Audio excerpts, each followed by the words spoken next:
The folks in Denmark said no, Greenland is not for sale. I want you to hear a little bit, though, of what Mr. Trump had to say about Greenland. This was back in 2019. Watch this. I thought that the prime minister's statement that it was absurd, it was an absurd idea, was nasty. I thought it was an inappropriate statement. All she had to do is say, no, we wouldn't be interested. So the prime minister of Denmark back then said, no, we're not interested in the sale. Trump was supposed to travel to Denmark and canceled that trip as a result of some of the comments back then. And again, here we are in 2024. The idea of somehow acquiring Denmark has come up again and again. Acquiring Greenland has come up again. And again, the response from Greenland, from Denmark, has been that Greenland is not for sale and never is going to be. And so it's a non-starter conversation from their perspective. I'm joined today by Max Rose, a regular on cable TV, an Army vet, former representative from Staten Island, and an old friend. As long as we have known each other, Max, I am embarrassed that this is your first time on the Ken Harbaugh Show. We're going to fix that today. Welcome. Hey, thanks, buddy. Thanks for having me. And congrats on such a great show. So, Max, what do you make of this latest stunt, this latest bluster by Donald Trump, the threats to retake the Panama Canal and buy Greenland from Denmark? I mean, we have to talk about some of the serious elements of this. There is a geopolitical and strategic argument for it, but at the end of the day, we know what this is because we know who Donald Trump is. This is a performance. Yeah. It's a distraction. Well, look, I'm actually, and I think Democrats writ large should start taking this guy seriously. And first of all, let's look at why this could be not the worst idea in the world. Okay. The Arctic is unfreezing and there's going to be far more, shipping going through that area, valuable for global commerce, valuable for global power. Critical place to put radar and other type of military, strategic, and valuable equipment and forces, and also potentially, definitively, a reservoir of very valuable critical minerals for a 21st century economy and beyond. So again, if we're going to take this guy seriously, that's where he's coming from. But this is where it starts to get a little more than a little iffy. Donald Trump ran on being an anti-war isolationist. I could not think of something more opposite that than talking about being unabashedly imperialistic in the 19th century and 17th century version of the word, literally acquiring new territory. Because here's the thing about taking land or acquiring land that isn't yours. There's really only two ways to do it. Right? One is to take it by force, and the other is to buy it. And let's not forget as well that this is the guy that's talking about reducing our debt, not increasing it. So how would he exactly go about accomplishing this without increasing our debt dramatically or deploying our forces abroad in a really, really hostile circumstance? Then you take it another step, though. Donald Trump ran on this notion that I am going to reduce our global and foreign entanglements because that's what leads to war and also an unnecessary allocation of resources. And again, this is exactly the opposite. So what we're seeing is this really fundamental divergence, even before he is sworn in, between what he is doing and what he talked about, right? This isn't anti-war, isolationist, populist, here for the working people. No, this is old school oligarchic imperialism. And if that's the road he continues to go on, one, it paints him as a patent liar. But two, it's also a very, very important pathway for the Democrats to get back to basics and actually start talking about things and supporting things that the majority of Americans are behind. In a way, it is on brand for him, though, as a real estate mogul. I'm sure in his reptilian brain, this is a real estate play, right? And there are reports from within his inner circle that he looks at a map of the world. He sees Greenland as big as it is. And I mean, I think we need to acknowledge that Greenland is the oldest real estate con in the world. It's not green. It's not as big as it looks on a map, but people are saying that Donald Trump is drawn to it because it's so big and it will expand his real estate empire, but in his role as president. No, I just can't. No empire has ever been able to expand without the allocation of significant treasure and significant loss of life, as well as military resources.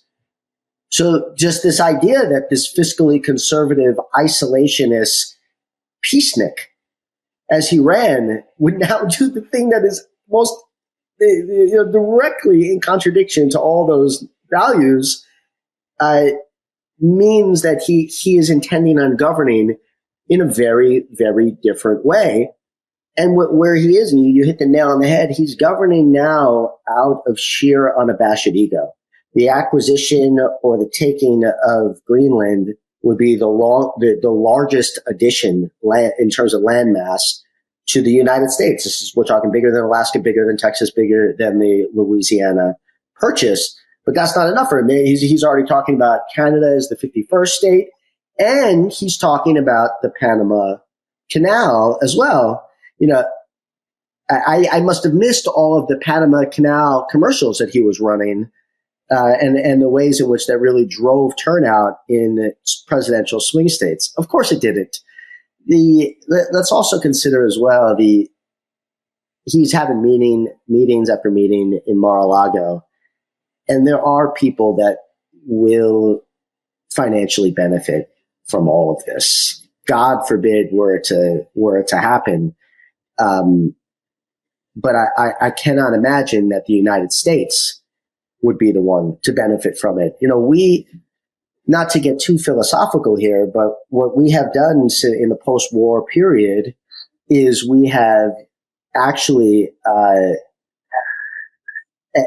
sorry, that was my kid. We have actually executed empire in some ways from a commercial standpoint on the cheap, right? We've built out a global system of rules and regulations that nations across the world have followed. And that has very much been to the benefit of American corporations, American GDP, and in many ways, many American workers. The problem is that far too many Americans have not had the opportunity to share in those aggregate gains.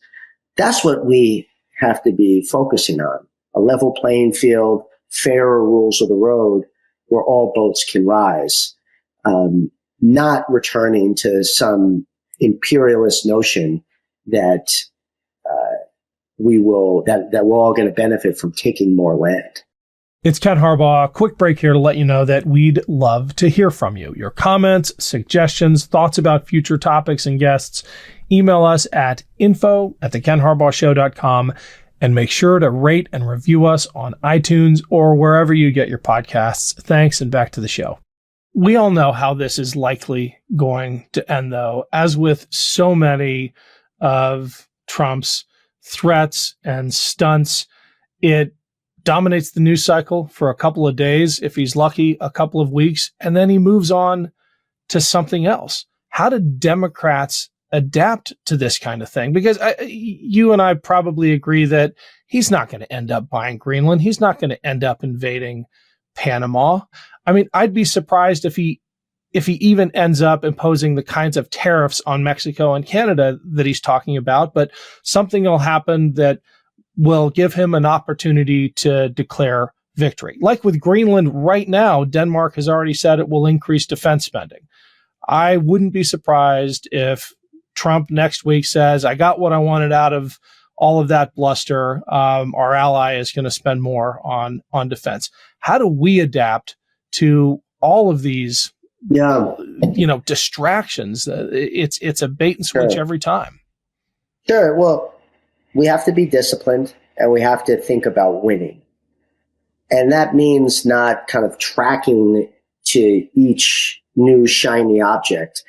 this might come as a shocker to some Democrats, but being the loudest defenders of Denmark's sovereign rights doesn't exactly drive popularity here in America. Being the loudest defender of Canada or being the loudest defender of Panama's rights isn't necessarily where the voters are right now. But where I know for a fact that they are is they want a leader who cares about them and who is focusing on their proximate concerns in and around safety and security, concerns in and around affordability, and concerns in and around upholding and protecting many of the values that they hold dear, to include family and love of community. I still struggle to see how tweet after tweet around Canada as the 51st state and around the Panama Canal connects back to any of those things.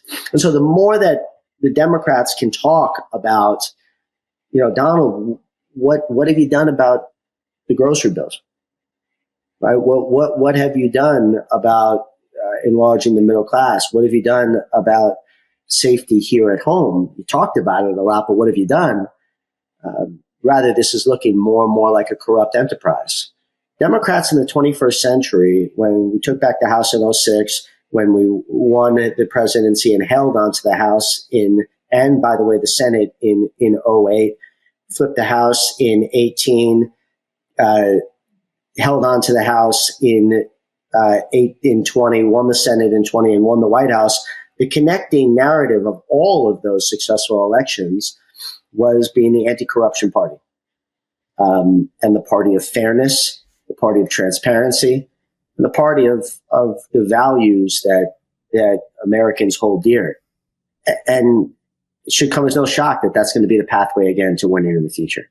There are some recent economic projections that suggest that in spite of all of Trump's attempts to sabotage the economy with things like tariffs and mass deportations, it's actually on a pretty good path because of the groundwork laid by the Biden administration. Inflation is coming down, investment in factories and job creation is going up.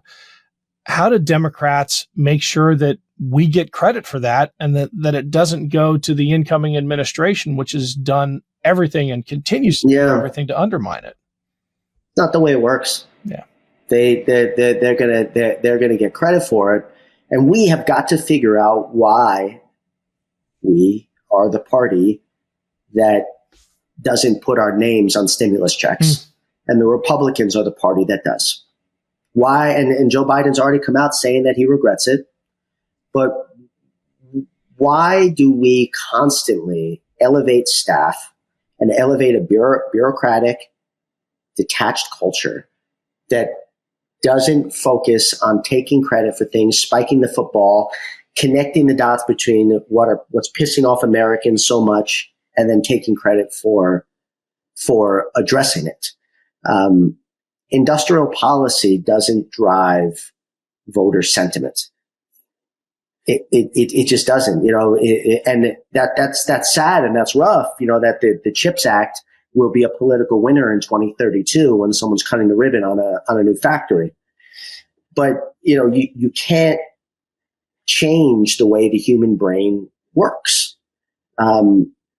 So in the future, it would be, I think, fantastic if Democrats were the party that says, we're going to do a big ribbon cutting in and around a middle class and working class tax cut, right? We're going to do, big celebrations in and around infrastructure projects that are shovel ready that we know we can kickstart in 90 days. Because people are not going to vote, nor is general economic sentiment going to be driven by what's going to happen 5 years from now. The last point here, though, is that Trump is going to take credit for the Biden economy in 2025. And I think that all signs point to it being a strong economy in 2025. But what we're also going to see as well is the resurgence of the bond markets.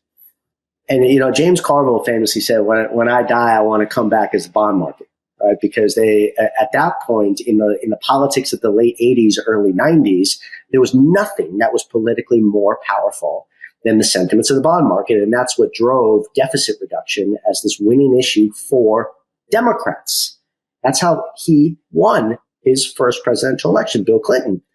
So I think what we're going to see, and I'm no CNBC analyst, but the writing's on the wall, that as they engage in more deficit increasing tax cuts that will not stimulate long-term economic growth that benefits the middle class and the working class, you might see the bond markets come back with a vengeance. And I'm not sure how they get around the political consequences of that. Well, Max, let's have you back on when that begins to happen. Would love your analysis on the economics. That's something we don't get enough of here. Great talking to you. Let's do it again soon.